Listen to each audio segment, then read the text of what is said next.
Hi guys, it's Kelly from Coffee Sunshine Paper, and I am here today. Well, first, welcome to my channel. If this is your first time stopping by, I love to make junk journals and decorate junk journals and all things junk journals. So I had a recent request to talk about how I remove a text block from a book. So that's basically like the pages. Like, here's a little vintage field guide to butterflies, and I removed the text block in order to make the journal. So I had some requests to see what that looks like on my end, and also I've had people ask if they could send me a book to turn into a journal, and absolutely yes. I do just request that it comes to me with the text block removed. So I did want to take a minute or two to talk about that, if you guys want to hang in there with me for that. First, you're going to need a craft knife of some sort. This, I don't even know what brand this is. I don't know if that's an E or an M or a W, but you know, they're pretty easy to handle. I do like, when I do remove text blocks, I like to make sure that this is brand new, because the sharper the better, right? You don't want to use a dull knife in the kitchen or in the craft room. So these are easy though. Most of them just kind of twist down here. At some point on them they twist, and then this loosens this part up here, which then you can just remove that, and then you just put in a new blade to do your work. And it's pretty simple. Trust me, if I can do it, it is not hard. All right, so we got a newish one I think I put in here, but start with a new one if you can. So this is like a typical junk journal of mine. There's all kinds of junk journals out there. People, you know, like to write and stamp and do art journaling and glue and tape and use all the things, their own pictures, magazine pictures. Like, there's no rules with junk journals. They're so much fun. I just really, if you've never tried it, you got to try it. And you don't need a fancy book. You don't need a vintage, you know, book cover. You just use a notebook. Use a composition book or something to get started if you're new to it. So anyway, let's remove a text block.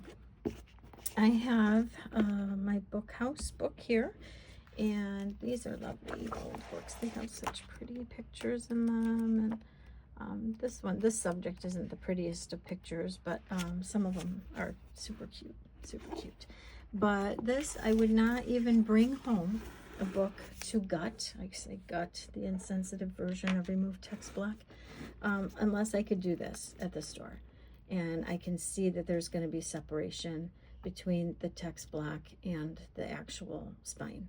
So if I can't make that space in a store, I try to do it when no one's looking, but you know, sometimes people see me do this.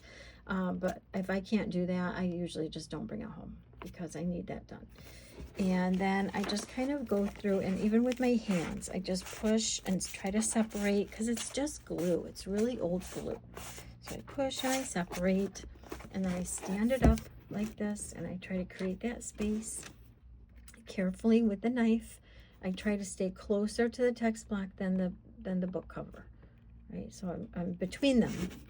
So you can see I'm between them, but I want to be closer to this side, because if you nick it, then you're going to have to do something else with that book cover to hide the nick. So that came out pretty clean. I don't see any nicks. We did not go through at all. That was nice and clean. But if you do nick it, I just want you to know it's not the end of the world. I know that I nicked this one, which is why I put the lace on it. So, and it's pretty with the lace, right? It just adds another dimension, a cute little touch. So don't feel like it's disaster pants if you nick the spine. It's okay. We have ways of covering these things, right? We have fabric, we have lace, we have tape, we have ways. So it is not the end of the world if you nick the spine. Try not to though, because then you have more options, right? So then after I get the first side out, then I look. Oh, I love when this happens. This is ideal. See this little space here? See all of this in here? That is It's already separated from the cover. I don't have to try to go in there and squeeze it away. This is like the easiest case scenario I'm starting with today, apparently. I didn't plan this. It just sort of happened. I can't really see what's happening. But, yeah, I'm going to stay away from my hand. It's someone right in. Cut away from your hand, not toward it. Yes, yes, I know. Sorry. I hear you. Right, so then we're just going to slice right through. If you can see what's going on, can you see how that is just going? See how I'm closer to the text block than I am the spine? Just stay close, and then accidents will probably not happen. Right. And you flip it over to see your work, and sure enough, no nicks in the spine. It looks very good. This side's going to be covered up with tape. I usually put in this kind of like a generic Tyvek tape, tuck tape, they're called. It's sheathing tape. It's really super strong, super sticky. So I'll put a tape down, and then I'll put some decorative fabric down too before I sew in the signatures. And this one's going to have some cute pictures in the guts, as I call them. So it's always fun when you get the cover and you get the guts. That's cute. Yeah. So this one was a 2-for-1, right? You get the cover and the guts. Sometimes you don't. You just have one or the other. Let's see what this one has for us. I love this. Said, how to keep well and live long. I'm sure there's some very interesting pieces of advice in there.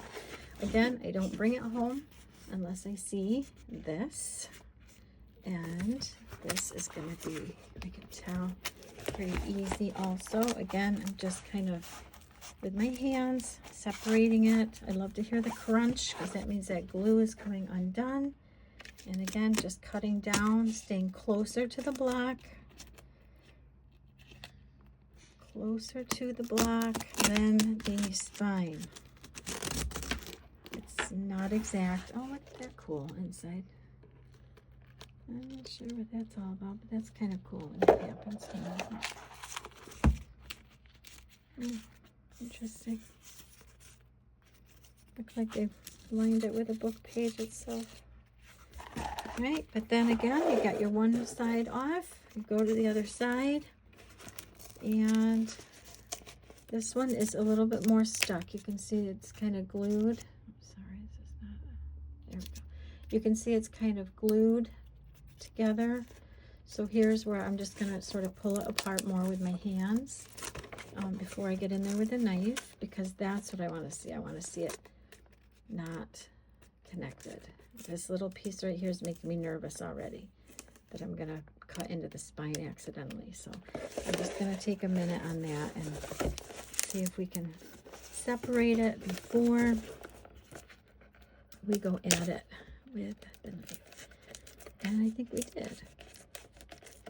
I think it worked out okay. Can you see that? Right, so I just kind of got it away a little bit, just giving me some space. I want space between the text block and the spine.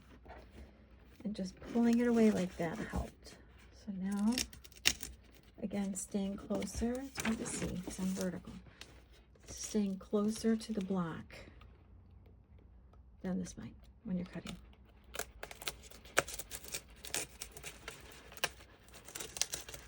And then I like to turn it over because it gets all crooked when I'm trying to do things with one hand. But again, the key, stay closer to the block, because who cares if you have this extra stuff, right, from the text block? I don't care. Look how easy it is to remove it. You just rip it off. Who cares? Okay, so err on the side of caution by staying closer to this than this. All right, that's my advice. Let's see if this is a 2-for-1. Yeah, just some pages. Not really any images, but it's okay. It's still a cool cover. I love the green ones. It's one of my favorite ones to find, the pretty green ones. And we'll clean up our little mess real quick. All right, I got one more in front of me. I'll do with you guys. I think we have time. It's only been 10 minutes. Okay, so again, it does not come home. It does not come into the craft room of Coffee Sunshine Paper unless I can see this. Okay, so then again, just with the hands, make it easier with the knife if you can separate it with the hands first. And then we're going in. Oh yeah, it's an easy one. So you can see it's not straight, right? I'm not being like super particular straight. But I am being closer to the text block than the spine. Okay, so this bottom half, a little trickier. No big deal. I'm just going in. I know I've got space in there because I could tell by the other side. Right. Let me check out this side. Oops, I think I had my camera, sorry. No dings, no severed spine. Okay, then we just flip it over. And again, I like to just make sure I have that room. I love that. This one's right away perfect, right? Because it's already separated. There's this old glue. I'm not even worried about it because that's going to be covered up with that tape and fabric. You're not going to see that. This down here is making me a little nervous. I don't like that that's still... Yeah, okay, that's easy enough. All right, but I love that this is a whole line of being able to cut right through. No more glue. All right, so then we just do the thing. Stay nice and close. I'm going to go in reverse direction, so don't yell at me for going toward my hand instead of away from my hand. I know, you know. I know, it's great. I'm going to make you nervous. Yep, and then just cut down, all the way down. I didn't even have to turn that one over. That's cool. Right, no damage. Right, everything looks good. This is just from the sticker from the store. I can get that obviously with a little weapon. But yeah, it's free. It's ready. All it needs is some tape and some pretty fabric. Let's see, do I have one? This one, yeah, this one's ready to go. So this is what I do on the inside. I put down that tape and then I put some fabric down too. I don't put paper on this side or this side unless you ask me to, and then I'd be happy to do it. But for the most part, these two covers are pretty cool on most of the books I have. So I wouldn't cover up these. I think they're pretty. They're kind of a speckly green. They're pretty. So if you want me to make a journal out of a book that you have or a book that you want, you're going to buy on Amazon or you know, whatever, wherever you get your books, eBay, whatever. If you want me to turn a journal or turn a book into a journal for you, this is how I want it to come to me, with the text block removed. Okay, so that's it. That's it. I hope you guys, you know, buy the book, experiment, especially if it's cheap. I can get, sometimes you can get a book for $1, right, at some places. So buy it, try it. It was going to be turned into sawdust anyway. So that's how I look at it. Like these books, they don't sit long on these charity shop shelves. They got to move them. And so if you don't buy the book, it's probably not going to have a life. So buy the book, take out the text block, sew in some signatures, and make a fun journal out of it. All right, you guys have a great day. I hope you're having some fun. I hope you're crafting, having some fun. And we will see you in the next video. Okay, bye.